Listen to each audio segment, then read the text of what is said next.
Hi! You know, one of the issues that plagues all woodworkers is imperfections in the project.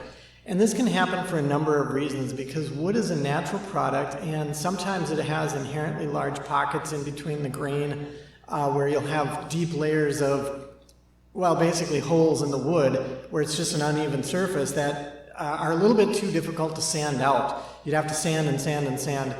Or sometimes you can create the blemishes yourself, like I do more frequently than I'd like to admit. I get a little crazy with the rasp when I'm creating a prototype and you just tear out too much of the grain. So I thought I would share with you a technique that I have used for many, many years, and it's a relatively simple technique to implement. Basically what I do is I will sand the wood to a certain point, and typically what I'll do is I'll sand through the lower grit starting at about 60, and I'll sand all the way up to or up through a 120.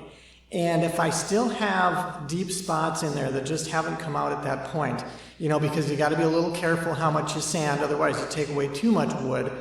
So if I still have those deep pockets at that point in time, then I'll switch over to this filling technique, where I will put a very, very fine layer of glue on there, kind of like mudding a wall if you've ever done that. You will layer as thin a film as possible of the glue on there, and then I'll take some sawdust, typically sawdust of the same wood that I've been using, and if you've been sanding, you should have plenty of sawdust laying around, so you just collect it on a piece of paper like I did, and then you can grab some of that sawdust and flake it on. It's winter here right now, so mine's kind of clumping together, but basically when you start smearing it around, it separates into the grains. And I just smear it on as best I can, kind of smushing it into the film of glue and into the deeper crevices in the wood where I've got the blemishes that I want to fill.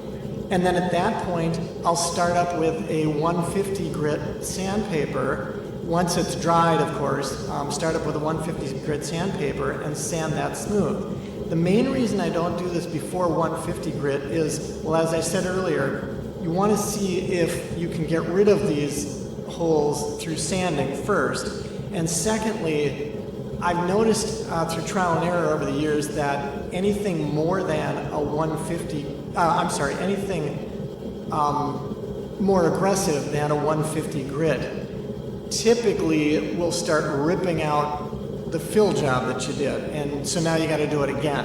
And that really doesn't help your case.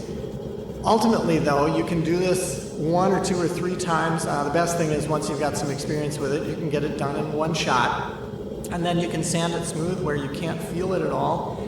And you've filled in the gaps successfully, and you're good to go. From that point on, you can continue sanding up through all the rest of the grits. And ultimately, if you're planning on painting it, which is what I'm planning on doing, then you're good to paint it and you'll have a smooth surface. I would not recommend this if you're going to stain, because it's not going to have the same appearance. Although I have done this actually, you have to be very careful how you approach that, and you need a lot of the sawdust on top where you're not seeing glue, because glue will not stain the way the wood grain does. So this is primarily a technique that can be used when you're going to paint a surface and you need as smooth a surface as possible. And then after this, I'll go on with a grain fill to fill in all the rest of the smaller holes, and you know, and from that point, that's another topic. But anyway, like I said, I wanted to share this with you, and I hope this can help. Thanks for watching.